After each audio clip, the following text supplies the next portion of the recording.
අයිබෝවන් අද කතා කරන්නේ ඔයා බඳින කෙනා ඔයාට හමු වෙන කෙනා ලස්සනද කියලා තමා දීර්ඝ වීඩියෝ එකකින් අද කතා කරන්නේ. එහෙනම් මුලින්ම දීර්ඝායු ජ්‍යොතිෂයේ සේවයට සාදරයෙන් ආව පිළිගන්නවා. ඇත්තටම කාර්යබහුල වෙලා තියෙන්නේ මට ඔය කට්ටිය දාන මැසේජ් එකක්වත් බලන්න බැරි වෙන තත්ත්වයට කාර්යබහුලව ඒ තරම් මැසේජ් එනවා. මගේ WhatsApp එකටත් එනවා. ඉතින් අත විතරක් බලලා ඔයා ගැන තොරතුරු කියන්න බෑ. ඒක හින්දා මේ කේන්දරෙත් එක්ක තමා යන්නේ. මේ කේන්දරේ විස්තර එක්ක තමා යන්නේ. ඒතකොට අත මේ අතේ දැන් බලන්න මගේ අතේ එච්චර ලොකු රේඛා නැහැනේ. පොඩි රේඛා ටිකක් නේ තියෙන්නේ. එතකොට මේ කේන්දරෙන් තමයි වැඩි විස්තර කියවෙන්නේ. මේ අත කියන්නේ ජීවිතයේ විශාල හැරවීමක් ගැන නිර්මාණය වීමක්. ඔයා ගැන කැඩපත වගේ පෙන්නනවා.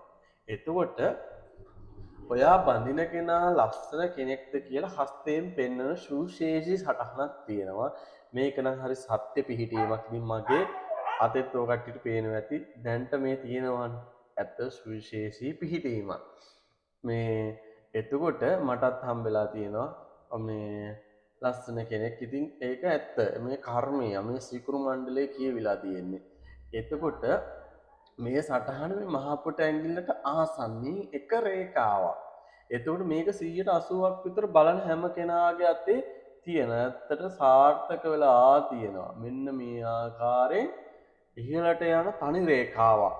ඔබේ සිකුරු මණ්ඩලය. මේ තියෙන සිකුරු මණ්ඩලය බලන්න උස්සහා තියෙනවා. මේ තියෙන සිකුරු මණ්ඩලය කියලා තමයි කතා කරන්නේ. හොඳට මතක තියාගන්න මෙහෙම රේඛා සටහනක් තියෙනවා නම් අනිවාර්යයෙන්ම ඔයා බඳින කෙනා ලස්සනයි. ඔයාට පියකරු කෙනෙක් හම්බෙන්නේ. එයා කළු වුණත් කැත වුණත් එයාගේ යම් ආකර්ෂණයක් තියෙනවා. හරිද? ඒක තමයි කියන්නේ. පිරිමි කෙනෙක් නම් දකුණු අත, කාන්තාවක් නම් වම් අතේ තමයි පරීක්ෂා කරන්නේ. එතකොට මේ සටහන තියෙනවා නම් අනිවාර්යෙන් ඔයා බඳින කෙනා ලස්සනයි කියලා තමයි කියවෙන්නේ. ඒක මතක තියාගන්න. එතකොට මේ සිකුරුගේ කාලයක් යද්දී මොන ගහෙන්න පුළුවන්. මොකද සිකුරු මණ්ඩලයේනේ තියෙන්නේ. එතකොට රවිගේ මම හොඳට පරීක්ෂා කරන රවිගේ කාලයක් යද්දී හම්බෙන්න පුළුවන්. රවි බලවත් වෙලා ඉන්නවා නම් සිකුරුගේ කාලය. එතකොට චන්ද්‍රයාගේ කාලයක් යද්දී හම්බෙන්න පුළුවන්. ඔය වගේ තමයි මේ පෙදා. එතකොට ඔයාට යම් දෙයක් අහන්න තියෙනවා නම් ඔයාගේ ප්‍රධාන කරුණක් විතරක් දාන්න. මොකද කට්ටිය කරුවලයක් දාලා මට රේඛා පේන්නේ නැහැ. දානේ කාඩ රේඛා පේනවද කියලා මට තේරෙන්නේ නැහැ. ඇත්ත කතාව. එතකොට පිරිමි කට්ටිය තමයි ටුට්ටක් මේ රෝන් සයිඩ් දෙන්නේ. එතකොට මේ අත විතරක් දාලා ශාස්ත්‍ර කියන්න බෑ. ඒකට ක්‍රමයක් තියෙනවා, විදිහක් තියෙනවා, පිළිවෙලක් තියෙනවා. ඉතින් අපි ගෙවීමක් කළා. මොකද මේ සේවය නිකන් දාන්න බෑනේ. නිකන් ඕක කට්ටියට කිව්වොත් ගණන් ගන්න. මුදලක් කරන් ඔයයිමයි මුදලක් ගන්නවා. එතකොට මුදලට අදාළ සේවය කරන. එතකොට ණය නිදහස්. නිකන් කරන්නේ නැහනේ. ඇත්තට වීඩියෝ එකක් දාලා නිකන් කරන්නේ ඔහොම මට ආවා. ඉතින් එහෙම නිකන්ද කරන්නේ මේ දාලා තිබ්බ ගානක් නෙමෙයි. නිකන් කරන්නේ නැහැ කිසිම ශාස්ත්‍රයක්. එතකොට මතක තියාගන්න මේ පිහිටීම තියෙනවා නම් අනිවාර්යෙන් තනි රේඛාවෙන් ඔයාට හම්බෙන කෙනා අනිවාර්යෙන් ලස්සන කෙනෙක් ඔයාට හම්බෙන්නේ. මේ එක කර්ම සටහනක්. මේ සටහන තියෙනවා නම් ඔයා ඉතින් ලස්සන කෙනෙක්. ලස්සන විතරක් නෙවෙයි නුවණත් බලන්න ඕනේ. ප්‍රඥාව තියනවාද කියලා, ගුණ ධර්ම තියනවාද කියලා බලන්න ඕනේ. අනිවාර්යෙන් විවාහ ජීවිතයක. නැත්තම් ලස්සනට විතරක් අවශ්‍ය වෙන්න එපා. මොකද එයාගේ ප්‍රඥාව එයාට තියනවාද කියලා ඒක වටහා ගන්න ඕනේ.